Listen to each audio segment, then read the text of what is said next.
Guam Election Commission, where Labor Day, what holiday? These guys were meeting yesterday, right, Miss Maria? Yes, we were. We worked. We happy labored here at the office. There you go. And I know because when I drove by, I looked over and I was like, wait, there's people, you had the staff out there with the masks because of the meeting, right? So what happened, eh? Yeah.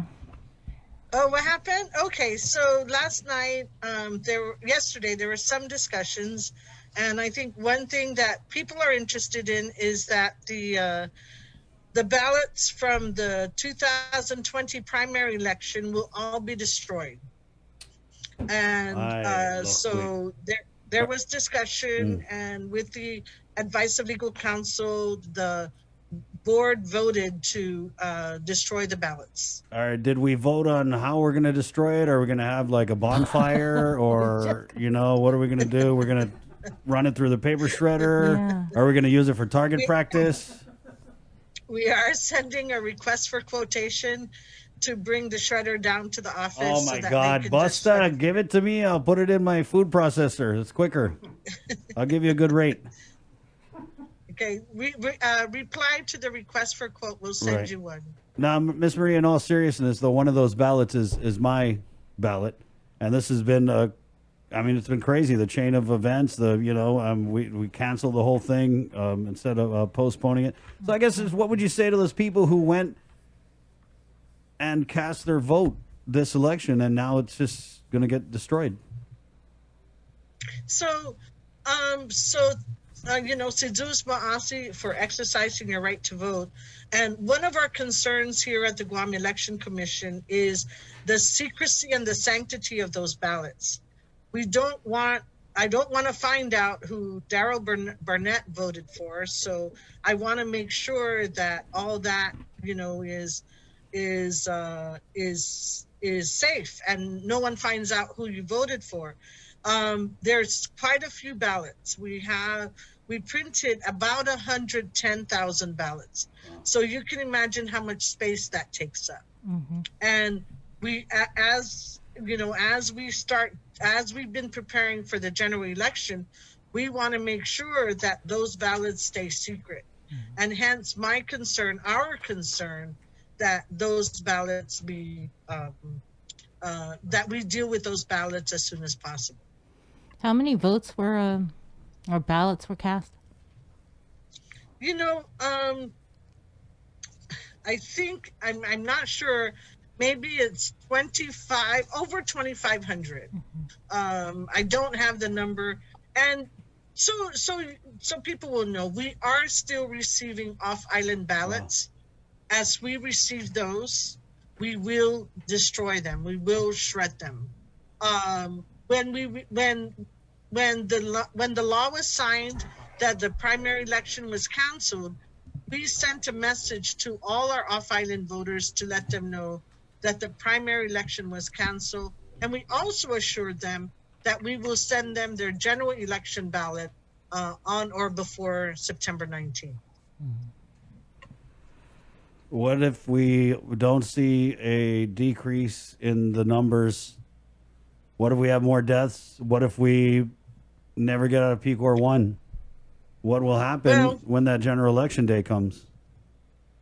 We're working on it. We're working on a safety plan that's due to the legislature on September 14th. Mm-hmm. So part of the plans we're putting together is, we're on PCOR 2, if we're on PCOR 1, or if we're still at shelter at home orders. So we are working on it. Right now, at this time, the best thing we can do is people can come start voting on September 19th. And we will have curbside, and we will have in-office voting, and we will make sure that the schedule is available. When the schedule is available, we'll let you know, so you can pass it on to all our voters. Right. You said you guys are working on this plan. Do you guys have like a drop dead day where final decisions have to be made, so that decisions aren't made, for example, the day before or 2 days before the election? Yes. So, so Sabrina, since the passage of the law, we've put together a written plan, and we've gone through several drafts already. The commission put together a committee of 3. So 3 commissioners will start participating with us in the planning function of the general election, of the general election. So we have a call in to public health, and we will meet with them, the staff, their team, and our 3 commissioners. We're in the process of setting up a meeting. We have set a reconvene meeting for the board on Friday at 5:30 to discuss this plan. If we have to, they will reconvene on Saturday again, and whatever it takes to get a plan, a resolution that adopts a safety plan that will be submitted to the legislature on the 14th of September, and that's Monday. Ms. Maria, let me just ask you and play a little bit of devil's advocate. What would you say to those people who are thinking, oh, now you're coming up with a plan? Why wasn't there a plan for the primary? We could have had the primary if we had a plan. There was a plan for the primary, Chris, and so, but when we got to the election return center, that was our major issue. You know, having 400 or over 400 people at the election return center, and during the day, our 335 precinct officials being exposed to that many people, and then congregating at the field house. That's a major, that was a major challenge. We've looked at several scenarios, and we've reached out to the political parties already to let them know that these are options we're thinking of to minimize the spread of COVID. We've also looked, of course, we're working with public health. We continue to dialogue with them, and I'm looking forward to the meeting with our committee of commissioners and our staff, for them to see our plan, the draft that we have. We're going to do another draft before we set this meeting, and we're hoping that this other draft will be finished by this morning. We'll share it first with our commissioners, and then we'll call in public health, and we'll do the meeting with them as we go through the plan. Maria, I wanted to follow up on the how you guys are going to destroy all of these ballots that were cast in the primary election. Before you guys made the decision to do that, were there any complaints or concerns that were raised with the GEC or submitted in writing to the GEC about these ballots or the cancellation of the primary election? And when are they going to be destroyed? So there were 2 letters written to us with regard to the primary election, and I believe the letters had to do more with the write-ins, and so the legal counsel had put together information for the board, and so in yesterday's discussion, what the legal counsel was adopted by the board. A legal counsel opinion? Is that what you said was adopted by the board? Or I'm sorry, you're breaking up. What was adopted by the board? Oh, I'm sorry, Sabrina.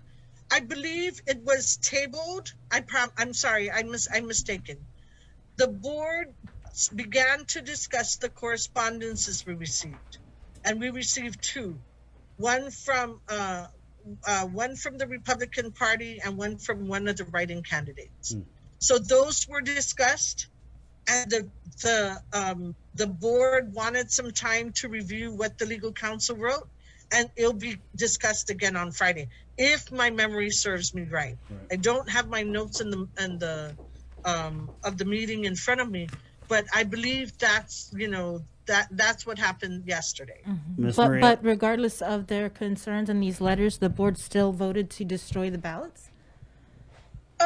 Yes, because part of the discussion was the legal opinion by the Attorney General.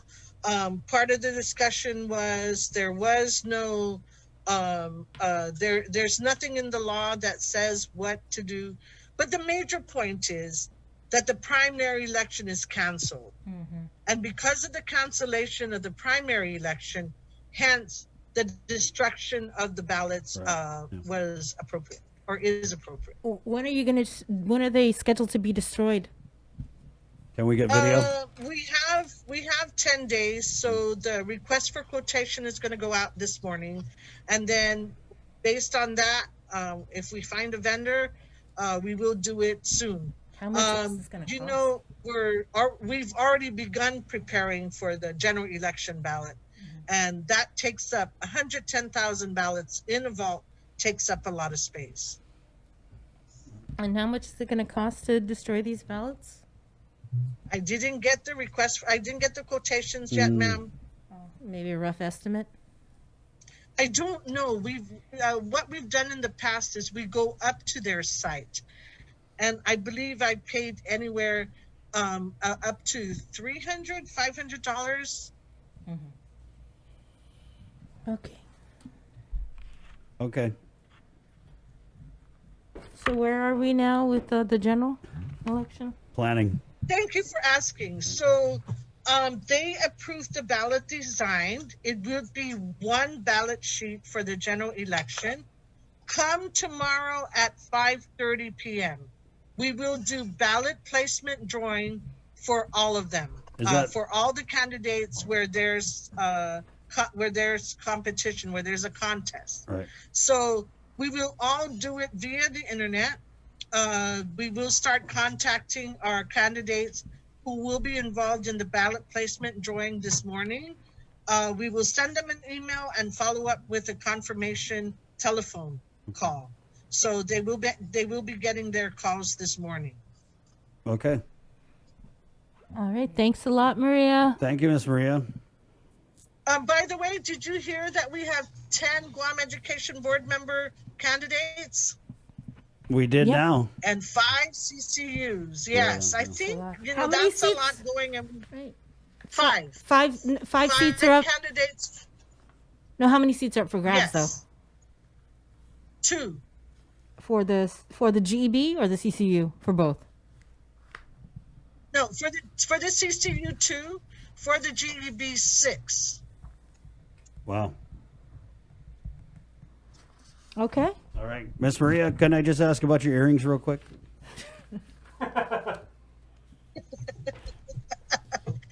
Of course, Chris Barnett, their pearls. Okay, because I see a little bit of something. Is that your glasses? I thought I saw some like wood in there. Oh no, it's the holder for my mask. Gotcha. Okay, so classic pearls. Thank you, Miss Maria. Hagumas, Hamzumas, Yes. Masi. Okay, wash your hands. Hungan. Steph. Okay, There you go. Oh, there goes your ballot. 8:14. Let's just keep it going here. The KUM News Zoom room, as I can see from our